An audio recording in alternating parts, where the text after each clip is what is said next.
Hello, welcome to Driving School Tutorial. My name is Frank. Today I want to answer these questions that people sent to me. Please make sure you watch this video to the end so that you understand how I explain and answer each of the question. Let's go. So number one question says, per salvaguardare l'ambiente dall'inquinamento atmosferico bisogna premere più volte il pedale dell'acceleratore quando il veicolo è freddo, which means in order for you to protect the environment from air pollution, you need to press the pedal of your vehicle, which is the accelerator, many times when the engine is still cold. Now, remember, when you press the pedal of the vehicle, different times or many times, when the engine is still hot, what you will see is a thick smoke like this. You see a thick smoke like this, you understand, which is not good, you understand, because by doing so you are polluting the air more, you understand. So it is not true that in order for you to protect your environment from air pollution that you need to continue to press the pedal of the accelerator. So the answer is falso. Per salvaguardare l'ambiente dall'inquinamento atmosferico bisogna premere più volte i pedali dell'acceleratore quando il veicolo è freddo. No, the answer is falso. Let's look into the other question. Question number 2. It said, il segnale raffigurato preannuncia un divieto di svolta a sinistra per gli autocarri di massa superiore a 3,5 tonnellate, which means this sign is a prohibition sign. It's a prohibition sign for all those vehicles that are more than 3.5 tons to turn left. Yes. Why is it like that? Now, if you look at this sign, this is a, they call it segnale di obbligo, preavviso di svolta. It's a notice sign that is given to you before a junction to tell you that, hey, Mr. Frank, when you get to that junction, you have the obligation to turn right. So before I get to this junction, I will see that sign. And when I get to this junction, I will have this one, which means that at this junction, I cannot turn left. I can only turn right. So if I am obliged to turn right, in the other hand, I am also prohibited to turn left. That is why the question says, il segnale raffigurato preannuncia un divieto di svolta a sinistra per gli autocarri di massa superiore a 3,5 tonnellate. The answer is vero. For all those truck that are carrying goods that are more than 3.5 tons, when they get to this junction, it is prohibited for them to turn left. Then they are obliged to turn right. The answer is vero. Now let's look into number 3. Question number 3. It said, il segnale raffigurato si trova all'incrocio con una strada con diritto di precedenza, which means this sign here is found in a road that is intersecting with a road with right of precedence. Now, if you look at this road here, you see we have, let me call it two roads. You understand? This is one road and this is another road. And now this road, they intersected, at this point here. Now, it is this road that is intersecting with this road. Because this road is a minor road and this road is a major road, therefore, the vehicles coming from this road, they need to slow down, stop, and give right of way to vehicles that are on that major road before they engage the road. So the sign here, that is what you are seeing there, that stop sign, is a sign placed on a road that is intersecting with a road that is having right of way. Where people mostly get this thing wrong, when they see this question, it look as if they are telling you that the sign is placed in a road with right of precedence. No, the sign is placed in a road that is intersecting with another road that is having right of precedence. And the answer is vero. Il segnale raffigurato si trova all'incrocio con una strada con diritto di precedenza. The answer is vero to question number 3. Then question number 4, it said per immettersi in un incrocio regolato con circolazione rotatoria bisogna dare sempre la precedenza ai veicoli già circolanti all'interno della rotatoria, which is, in order for you to engage in a junction that is regulated by a roundabout, you need to always give right of way to vehicles that are already inside the roundabout. Now, what do we need to understand by this question? Now, if you look at this junction here, this junction, you agree with me that this junction is regulated by a a roundabout, sorry. This junction is regulated by a roundabout. But look at this junction very well. You see that there is something missing that we normally find in a roundabout. Now, if you look at, the down or the ground, sorry, you see that something is missing. I will tell you what that thing is in the next image. Now you see that something is missing here. Now let's look at the other image so that we understand it better. Now the other image, look at it here. You see, when you look at this image, you see here you have the segnale dare precedenza. It means that this roundabout, you have segnale dare precedenza, whereby the other roundabout, you don't have segnale dare precedenza. And when you don't have segnale dare precedenza in a roundabout, in that case, you need to apply general rules of intersection. What is general rules of intersection? The general rules of intersection states that whenever two or more vehicles are about to engage in intersection and their trajectories are about to intersect, that one have to give right of way to the vehicle that is coming from his right hand, which means you need to wait for vehicle when they come from your right to pass first. Now, that rules, that is what we are going to apply here, because this is a junction that is not regulated by a roundabout. Therefore, if I want to engage this junction, let's assume, say, we get this vehicle and we get this vehicle. You understand? Now, this vehicle is having this vehicle at its left hand. Then this vehicle is having this vehicle at its right hand. Let me do it like this. Let me do it like this.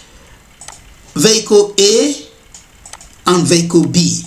Now you see vehicle A is having vehicle B at its right hand, which means in this kind of junction, vehicle A, we have to wait for vehicle B to pass.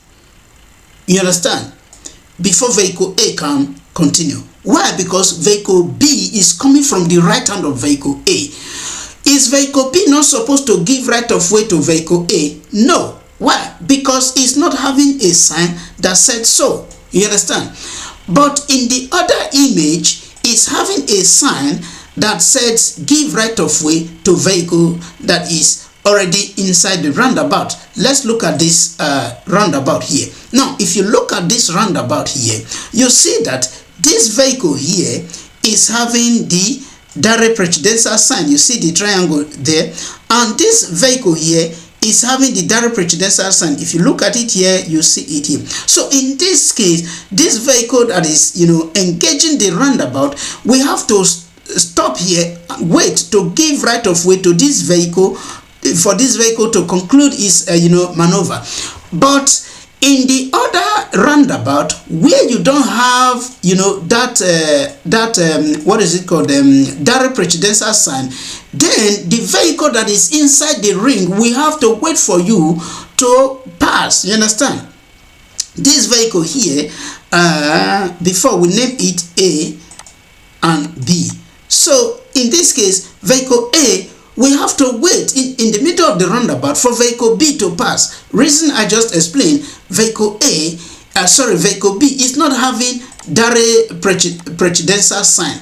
Therefore, vehicle B have right of way over vehicle A, because the right hand of vehicle B is free, but the right hand of vehicle A is engaged.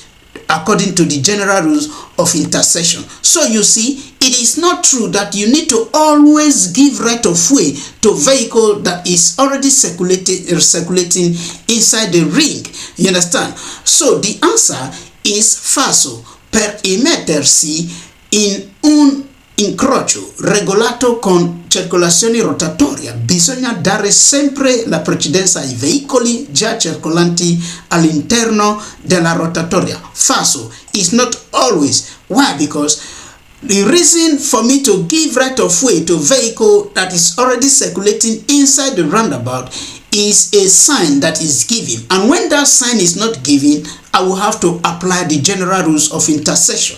Give right of way to vehicle that is in your right hand. So the answer is falso. Number 5, it said il carico deve essere sistemato sugli autoveicoli in modo da evitare la sporgenza laterale dallo stesso per più di 3 decimi dalla lunghezza del veicolo, which means load need to be systemized in a way that you must avoid this load to protrude from the side of the vehicle 3/10 of the total length of the vehicle, which it is not true. Why? Because parte laterale del veicolo is talking about this side. You understand? Remember, the 3/10 of load protruding from your vehicle is talking about parte posteriore, which is the back side of it, and not the side of the vehicle. You understand? So that is why. But can a load protrude from the side of the vehicle? Yes, it must not exceed 30 centimeters from the luce di posizione. You understand? So if, for example, I'm parking and I want to use my car to carry, for example, foam, I must make sure that that foam that I'm carrying, if I measure it from this luce di posizione to this extreme end of this foam, it must not exceed 30 centimeters. You understand? So that is it about the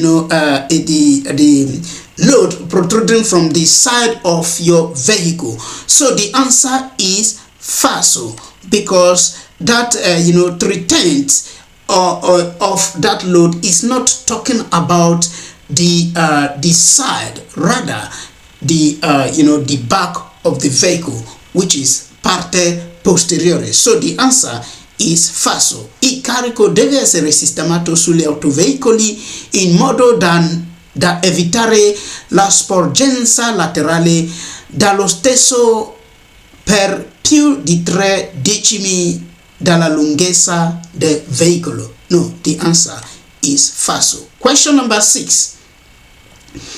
It says il segnale raffigurato vieta il transito agli autocarri di massa complessiva superiore a quella indicata, which means the sign here prohibits all those truck from